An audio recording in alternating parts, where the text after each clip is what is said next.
So, all right, welcome to our brand new lecture series called Daily News in Shorts. The purpose of this lecture series is to cover your current affairs, that day's current affairs, within a span of 20 minutes. The major purpose behind this lecture series is so that you can revise your newspaper, that day's newspaper.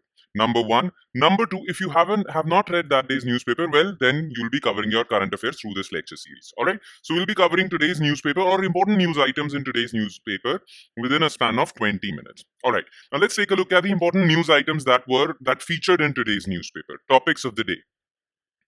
Okay. So yeah, these are today's topics.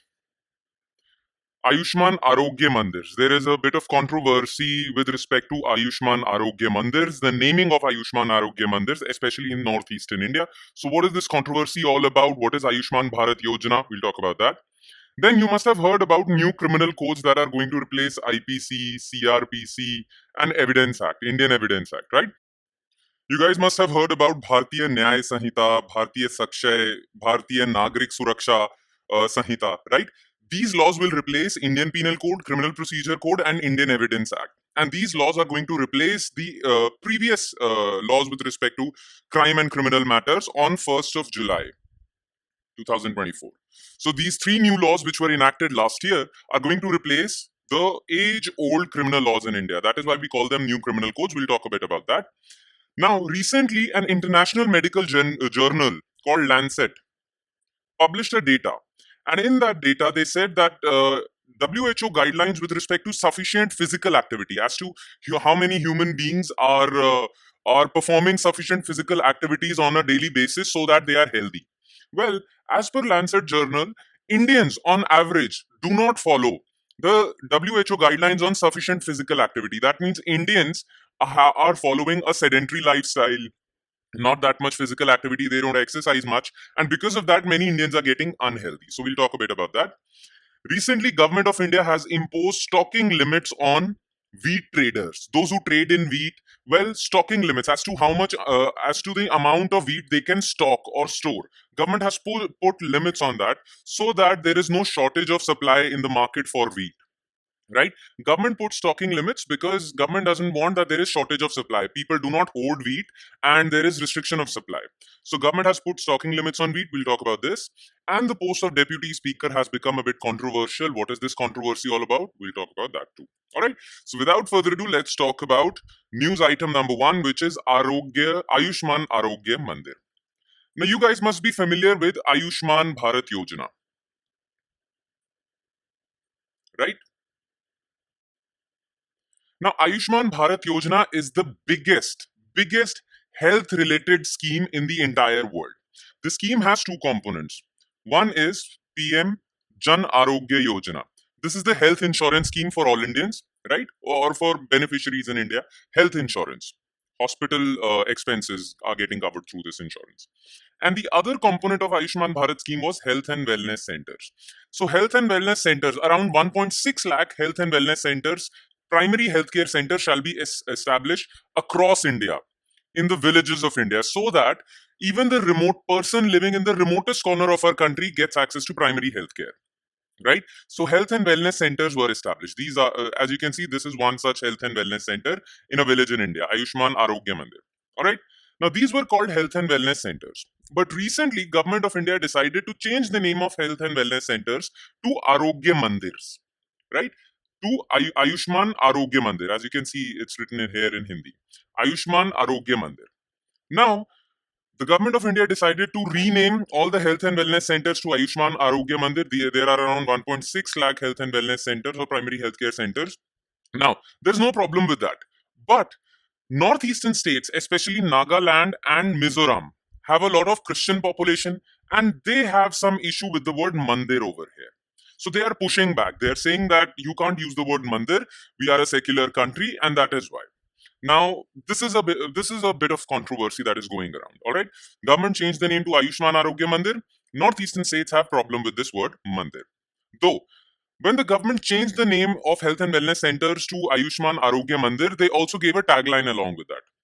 That tagline, important for you, especially for prelims, was Ayushman Arogya Mandir. The tagline was Arogyam Paramam Dhanam, which means health is the highest wealth. Health is the biggest wealth a person can get. All right. Now let's talk a bit more about Aayushman Bharat program. I told you it has two components: Jan Arogya Yojana, which is the insurance scheme, all right, and health and wellness centers. These are primary healthcare centers. Now, Ayushman Bharat Yojana, it is an umbrella health scheme. It was launched in 2018 to provide primary healthcare, secondary healthcare, tertiary healthcare to all Indians. All right. Now, remember this fact: Ayushman Bharat is the largest government-funded healthcare program in the world, with 50 crore beneficiaries. All right. So it is the biggest healthcare program in the world. All right. Now that's about it. That's news item number one. Now let's shift to news item number two. That is new criminal codes. As you guys all know, last year Parliament of India enacted three new criminal law codes. Okay, to replace the older criminal codes. Okay, as you guys all know that since 1850s, since British times, criminal provisions in India were governed by these three laws: Indian Penal Code, Criminal Procedure Code, and Indian Evidence Act, as to how the evidence shall be presented in a court of law. All right. Now, these laws were made by Britishers in 1850s. As a matter of fact, Lord Macaulay was the architect of these laws. Now, since 1850s, India has been following these laws with some amendments here and there. So, government actually want to break this colonial past of ours. Government actually wanted that Indians should be governed by their own set of laws, not the laws made by Britishers for us. Therefore, last year, Parliament of India enacted three law codes: Bharatiya Nyaya Samhita, which will replace IPC; Bharatiya Nagrik Suraksha Samhita, which will replace CRPC, Criminal Procedure Code; and Bharatiya Sakshay Act, that will replace Evidence Act. Now, these were enacted by Parliament last year, but they will be operational from 1st July 2024, this year. So not much time is left. All right. Now, if not much time is left, only 5-6 days are left, then why are these codes in news? Well, the problem is that government wanted to actually take a break from our colonial past. That's why these three laws were enacted, right? Now, government wanted that each and every Indian should be able to access these laws. These laws were in English, and not many people in India speak English. That's why government came out with these laws, so that laws should be adapted to Indian conditions, plus they should be available in local languages as well. Now, the English version of these laws are available. Hindi version of these laws are available. Okay, and both these versions have gotten presidential assent. But the local language versions are not available. Center had written to states in March to translate them in scheduled languages. So, the central government has written to states to translate all these laws into their local languages. For example, they have written to Tamil Nadu to translate these laws into Tamil. They have written to Andhra Pradesh to translate these laws to Telugu, Kerala to Malayalam. Right.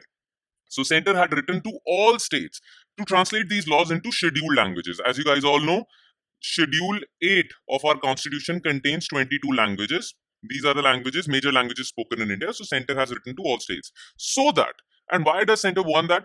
So that a person actually actually doing some work in police or a trial court is able to understand these laws. These laws should be accessible to all Indians, and that is why these laws should be translated in local languages as well. All right.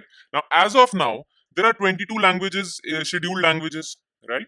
As of now, Center has written to translate these languages, to translate these laws into 13 languages out of these 22 languages. So, 13 of these 22 languages, Center has written to translate them. Hindi and English versions are done. Now, it might take 6 more months to translate these laws, but in 5-6 days, these laws will be operational. So, time is of the essence, and Center has rewritten to the states that please translate these laws as soon as possible. All right, that's about it. Now, let's move on to third news item: WHO guidelines on sufficient physical activity. Now, this is bad news for India. Half of adult Indian population does not meet the WHO guidelines on sufficient physical activity as per the data published by Lancet Global Health. Now, this is a very renowned magazine globally called Lancet Global Health. Now, in this, an article was published which says that half of Indian population is not following WHO guidelines on sufficient physical activity. Sufficient physical activity that is necessary for leading a healthy life. More women are physically inactive. 57% of women, 42% of males. Now, the prevalence of insufficient physical activity among Indian adults has risen sharply from 22.3% to 49.4%. So it has almost doubled. All right. if India goes by this pace, if this growth of unfit Indians follows, then by 2030, 60% of our population will be unfit. Now, what more has WHO said about this? Now, WHO has given a definition of insufficient physical activity. WHO says that if you are not doing minimum 150 minutes of moderate physical activity or 75 minutes of vigorous exercise per week, then you are not doing sufficient physical activity. So minimum 150 minutes of walking, moderate, or 75 minutes in 1 week of vigorous exercise. If you're not doing that, well, then that is insufficient activity, physical activity. And WHO says that if adults do not follow, or if adults are not sufficiently active during a week, well, they are at a risk of cardiovascular diseases, type 2 diabetes, dementia, cancers, etc. Plus, Lancet Journal said that India has the 12th highest prevalence of insufficient physical activity among 195 countries. So, among 195 countries, we are the 12th most unhealthy country. Now, WHO has also given reasons why there is a rise globally. There is a rise in unfit or people who do not perform sufficient physical activity. There is a global rise. And why is this rise there? WHO has given three reasons. Number one, nature of work has changed, right? More desk jobs, work from home types of jobs are there. So, sedentary lifestyle is there. Then, environment has changed, okay, which has made walking impossible. Walking is impossible these days. Plus, transport is more mechanized now. People don't walk. People don't cycle their way to the office. That is the reason. And third is even leisure activities of people have changed. Earlier, leisure activities included playing a bit of sports, walking, playing basketball, playing cricket. Now, adults prefer staying at home playing video games. So even leisure time doesn't involve physical activity. So these are the reasons which WHO has cited. All right. Okay. Now let's move on to fifth news item: stocking limits on wheat. Now, what is in the news? Well, Government of India has proposed, or not proposed, Government of India has come up with a notification that has put a limit on all the wheat traders to limit the amount of stocks they have. Okay, they cannot store wheat beyond a certain measure. Now, why has the government done that? Government has done that so that supply of wheat stays optimum in the market. All right, supply stays optimum in the market. People do not artificially hoard wheat. There is a lack of supply in the market, right? Government wants adequate supply of wheat. Therefore, government has put limits on people to stop the amount of wheat that they can store. Now, why is supply important? Well, as you guys all know, prices of any commodity are based on the dynamics of supply and demand. Whenever demand exceeds supply, prices rise. Whenever supply exceeds demand, well, prices fall. All right. Now, government is anticipating that food inflation is going to increase in the near future, and wheat and rice are going to play a big role in that. Therefore, ensuring enough supply of wheat is important for the government, and that is why government has put stocking limits so that people do not artificially hoard wheat. They put that extra wheat in the market. Supply of wheat is enough so that it meets enough demand and prices stay down. All right. The union government has decided to put stock limits on cereals with effect from June 24 and applicable till 31st March 2025. Now, what reasoning did government give? To manage the overall food security and to prevent hoarding and unscrupulous speculation. All right. Now, there is one irony in all of this, or not irony, there is a surprising thing. This year, as per government records, there has been record harvest of wheat, 112.93 million tons. Yet government thinks that supply is going to be short in the coming future. Now, what are the reasons behind this reasoning of government? First of all, government is saying that there is very high retail cereal. Cereal means rice and wheat inflation in the month of May. So there was very high food inflation, 8.69 in the month of May. That means supply is short. Plus, wheat stocks in government's godowns are at their lowest in 16 years. So government does not have enough supply of wheat. Plus, the monsoon has not been great so far. So government feels that there might be a problem with respect to monsoon, which will impact rice crop or rice harvest this year, which will in future create shortage of cereals. And that is why government thinks that shortage of cereal would create problems. Why? Well, government thinks that shortage of cereal would create production would create supply bottlenecks. Supply bottlenecks would lead to inflation.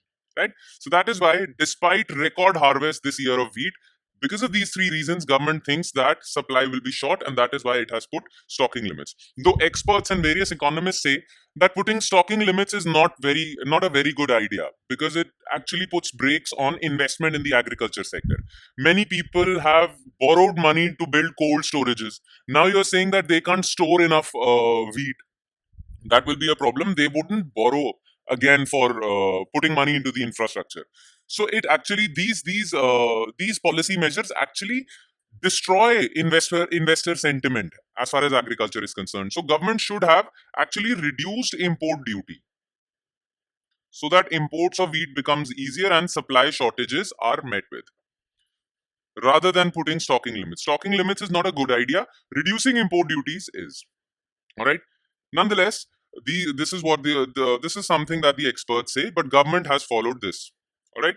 So yeah, and let's move on to the last news item: post of deputy speaker. Well, look, with the increased strength of opposition in Lok Sabha, now opposition numbers have increased, so their voice has also increased. Now, look, in Lok Sabha, there is the office of Speaker and there is the office of Deputy Speaker. Now, Deputy Speaker is elected so that, in case on any given day, the office of Speaker lies vacant or the Speaker is absent due to various other duties, so Deputy Speaker shall take over the duties of Speaker. So that is why Deputy Speaker is elected. Now, it's written nowhere in the Constitution, but generally, as per Parliamentary Convention, Speaker was elected from the ruling party and Deputy Speaker was elected from opposition. That was just a basic understanding between parliamentarians. It's not nowhere written in the Constitution. But in 2019, the last Lok Sabha, only Speaker was appointed, Deputy Speaker was not even elected. Government kept it vacant, right? So there was no Deputy Speaker in 17th Lok Sabha. Now, Congress and the opposition parties are saying that yes, BJP can elect its speaker, but as per parliamentary convention, BJP should give us support to elect opposition's deputy speaker. But BJP is silent. BJP is saying that we won't allow your deputy speaker, or they haven't said anything. Therefore, Congress has also withdrawn support for BJP's candidate for the post of speaker. That is the whole controversy. Now let's talk about what's written in the Constitution as far as Speaker or Deputy Speaker are concerned. So, as far as Deputy Speaker is concerned, Article 93 is very clear. The House of the People shall, as soon as may be, choose two members of the House to be Speaker and Deputy Speaker. So, Speaker and Deputy Speaker is the constitutional office. Article 93 says so. The Deputy Speaker performs the duties of the Speaker when his/her office is vacant or the Speaker is absent. But the reason why BJP got away with not appointing a deputy speaker in the last Lok Sabha was that the Constitution does not specify a time frame for making these appointments of speaker and deputy speaker. And because Constitution is silent on a time frame, sometimes ruling parties take advantage of that and appoint speaker. They don't appoint any deputy speaker. All right, that's the whole issue, and they use this loophole to not appoint a deputy speaker. All right. Yeah. So that's about it. Now, the office of Deputy Speaker, let's talk a bit more about that. In Lok Sabha, the election of Deputy Speaker is governed by Rule 8 of Rules of Procedure and Conduct of Business in Lok Sabha. These are the facts that you should be aware of and you should remember. Okay. According to Rule 8, election shall be held on such date as the Speaker may fix. So, the elections for the office of Deputy Speaker shall be held on such day as the Speaker of the Lok Sabha may fix. All right. Deputy Speaker is elected on once a motion proposing his or her name is fixed. Under Article 94, the Speaker or Deputy Speaker shall vacate his office if he ceases to be a member of the House of People. If his election is declared, if he ceases to be an MP, basically. They can also resign. Yeah. So these are some things that you should be aware of if you have studied polity. Any which way. That's about it. With that, we conclude today's lecture. Thank you so much for watching, everyone. And I'm sure it is adding value to your preparation. Even if you do not realize that it's adding value to your preparation, just mark my words. Make this lecture series a part of your daily routine. And it is definitely adding value to your preparation. You'll realize that after 1 year. Okay? So make this lecture series a part of your daily routine. Thank you, everyone.